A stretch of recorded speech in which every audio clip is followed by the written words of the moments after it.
POCSO வழக்கில் தலைமறைவாக இருந்த மதபோதகர் ஜான் ஜெபராஜ் கைது. சிறுமிக்கு பாலியல் தொல்லை அளித்த புகாரில் தனிப்படை போலீசார் நடவடிக்கை.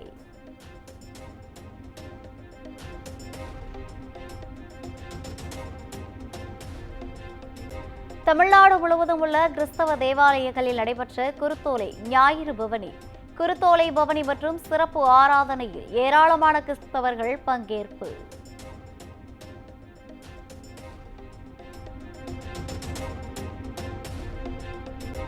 வேளாங்கண்ணி தேவாலயத்தில் நடைபெற்ற குருத்தோலை பவனி. வெளியூர் மற்றும் வெளி மாநிலங்களிலிருந்து ஏராளமானோர் பங்கேற்பு.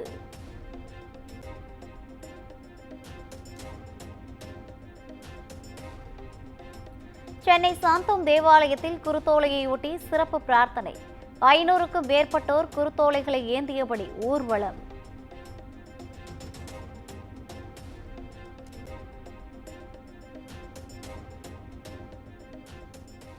தொடர் விடுமுறையால் குமரியில் குவிந்த சுற்றுலா பயணிகள்.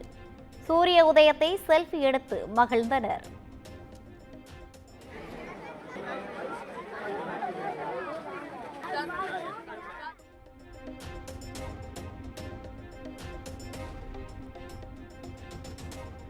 நாளை மறுநாள் முதல் குமரி கண்ணாடி இழை பாலத்தில் சுற்றுலா பயணிகளுக்கு தடை. ஆய்வு பணி காரணமாக வருகின்ற 19ஆம் தேதி வரை செல்ல தடை விதிப்பு.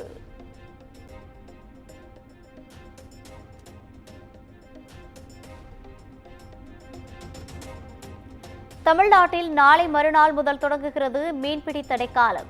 சென்னை காசிமேட்டில் மீன்களை வாங்க குவிந்த மக்கள்.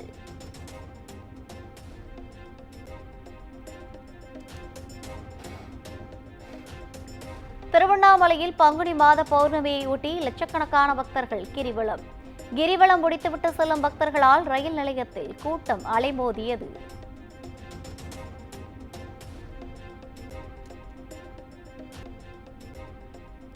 தமிழ்நாட்டில் அடுத்து வரும் நாட்களில் வெப்பநிலை படிப்படியாக உயரும் என வானிலை மையம் எச்சரிக்கை.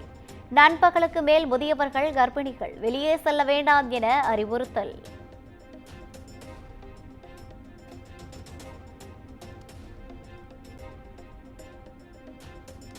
தமிழ்நாட்டிலும் வேலூர், கடலூர், ஈரோடு உட்பட 8 மாவட்டங்களில் சதம் அடித்த வெயில்.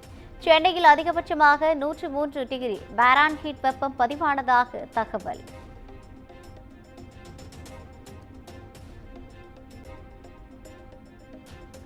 தமிழகத்தில் வரும் 18ஆம் தேதி வரை ஓரிரு இடங்களில் மிதமான மழைக்கு வாய்ப்பு.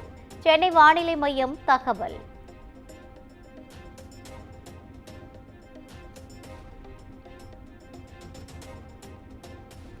தமிழ் புத்தாண்டு விடுமுறையை முன்னிட்டு சென்னையிலிருந்து சொந்த ஊருக்கு படையெடுத்த மக்கள்.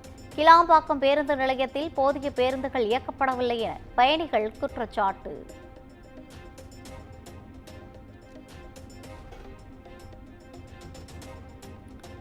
தமிழக பாஜகவின் புதிய தலைவராக நைனா நாகேந்திரன் அறிவிப்பு. தமிழ்நாட்டில் திமுக ஆட்சி அகற்றப்பட்டு தாமரை மலர்ந்தே தீரும் என சூளுரை.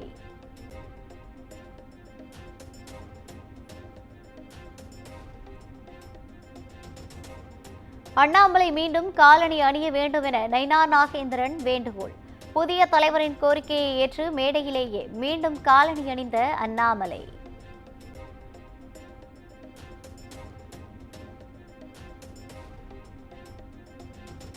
தமிழக பாஜக தலைவராக தேர்ந்தெடுக்கப்பட்டுள்ள நைனா நாகேந்திரனுக்கு அதிமுக பொதுச் செயலாளர் எடப்பாடி பழனிசாமி வாழ்த்து. புதிய பொறுப்பில் அவரது பணிகள் சிறக்க வாழ்த்துவதாகவும் எக்ஸ் தளத்தில் பதிவு.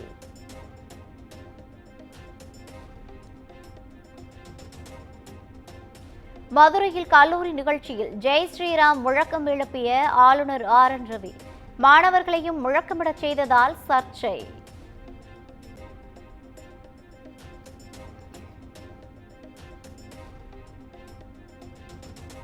பெண்கள் குறித்து அமைச்சர் பொன்முடியின் சர்ச்சை பேச்சுக்கு ஆளுநர் RN ரவி கண்டனம். பெண்களின் கண்ணியத்திற்கு மட்டும் அவர் பங்கம் விளைவிக்கவில்லை. சிவ விஷ்ணு பக்தர்களின் நம்பிக்கையை காலில் போட்டு மிதித்துள்ளதாகவும் காட்டம்.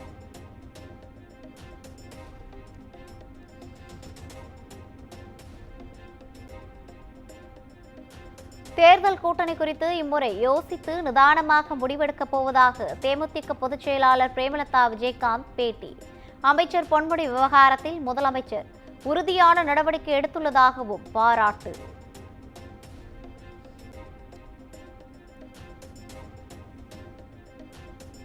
பாட்டாளி மக்கள் கட்சியின் தலைவராக தேர்தல் ஆணையத்தால் அங்கீகரிக்கப்பட்ட நானே தொடர்ந்து செயல்படுவேன். பாமக தலைவர் விவகாரம் தொடர்பாக அன்புமணி ராமதாஸ் அறிக்கை.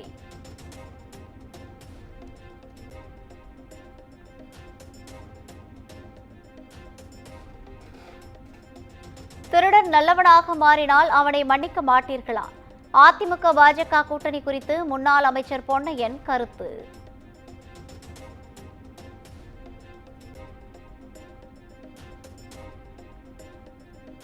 மதுரையில் ஜிம்மில் உடற்பயிற்சி செய்வதை திருட்டுத்தனமாக வீடியோ எடுத்த இளைஞர் தட்டி கேட்ட பெண் மருத்துவரை தாக்க முயன்றதாக இளைஞர் மீது போலீசார் வழக்கு பதிவு.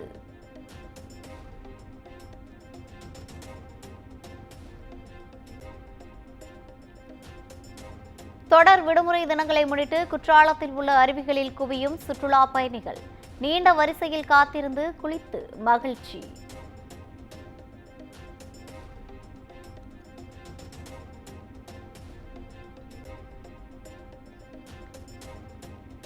சத்தியமங்கலம் பண்ணாரியம்மன் கோவிலில் வெகு விமர்சையாக நடைபெற்ற பௌர்ணமி திருவிளக்கு பூஜை. ஏராளமான பெண்கள் சிறப்பு பூஜை செய்து வழிபாடு.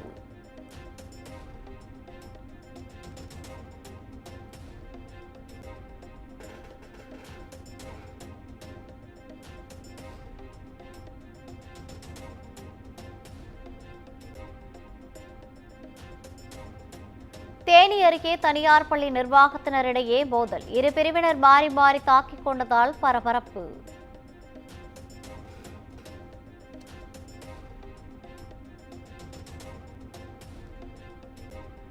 சேலம் தலைவாசல் அருகே சூறைக்காற்றால் 500 ஏக்கர் மக்காச்சோள பயிர்கள் முறிந்து சேதம்.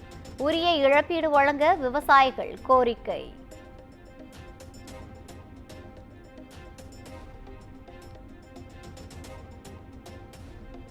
சிங்கப்பூரில் பள்ளியில் ஏற்பட்ட தீ விபத்தில் காயமடைந்த ஆந்திர துணை முதல்வர் பவன் கல்யாணின் மகன் மனைவியையும் மகனையும் ஹைதராபாத் அழைத்து வந்தார் பவன் கல்யாண்.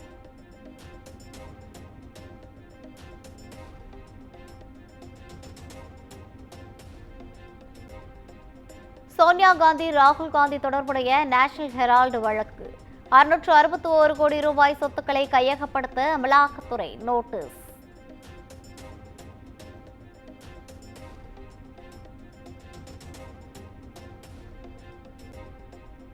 மும்பை தாக்குதல் குற்றவாளி ராணாவிடம் என்ஐஏ தீவிர விசாரணை. துபாயில் வசிக்கும் முக்கிய புள்ளியுடன் தொடர்பில் இருப்பது அம்பலம்.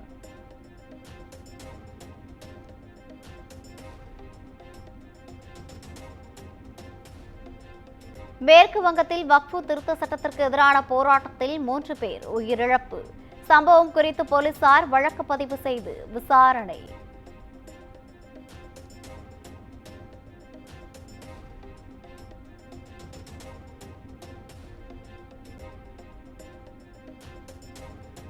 பரஸ்பர வரி விதிப்பிலிருந்து ஸ்மார்ட் போன்கள் மற்றும் கணினிகள் உள்ளிட்ட சில குறிப்பிட்ட முன்னணி பொருட்களுக்கு விலக்கு. அமெரிக்க அதிபர் டிரம்ப் அறிவிப்பு.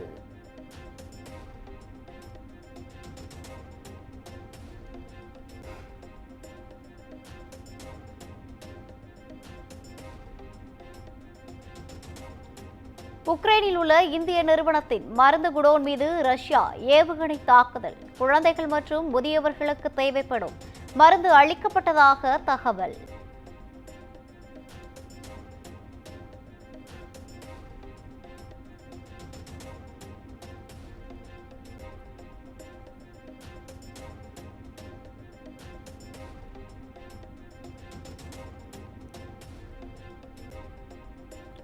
சூடானின் டார்ஃபா நிறுவனத்தில் நிவாரண முகாம்கள் மீது துணை ராணுவப்படை தாக்குதல்.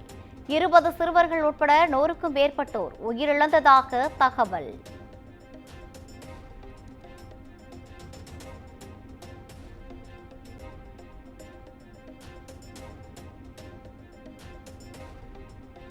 ஐபிஎல் தொடரின் 27வது லீக் போட்டியில் பஞ்சாபை பந்தாடியது ஹைதராபாத் அணி. அபிஷேக் சர்மா சிக்ஸர் மழையால் 8 விக்கெட்டுகள் வித்தியாசத்தில் அபார வெற்றி.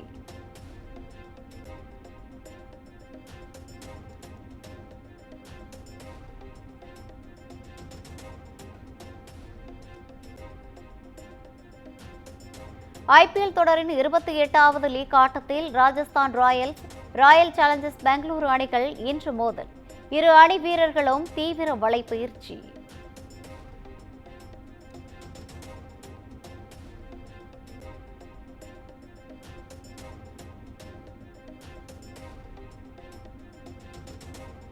இன்று இரவு நடைபெறும் 2வது போட்டியில் டெல்லி கேபிட்டல்ஸ், மும்பை இந்தியன்ஸ் அணிகள் பலப்பரட்சை. தொடர்ந்து 5வது வெற்றியை பதிவு செய்ய டெல்லி அணி வீரர்கள் முனைப்பு.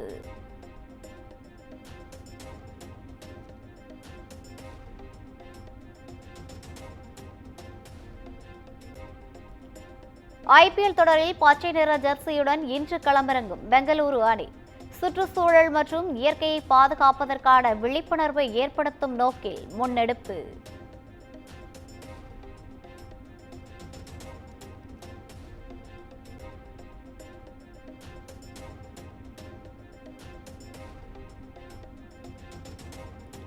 ஐஎஸ்எல் கால்பந்து தொடர் நிறைவு. இறுதிப் போட்டியில் பெங்களூருவை வீழ்த்தி மோகன் பாகன் அணி சாம்பியன்.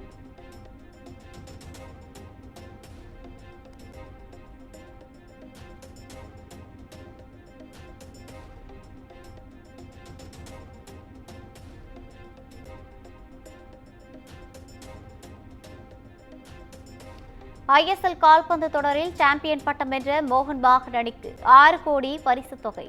2வது இடம் பிடித்த பெங்களூரு அணி 3 கோடி பரிசுத் தொகையாக வழங்கப்பட்டது.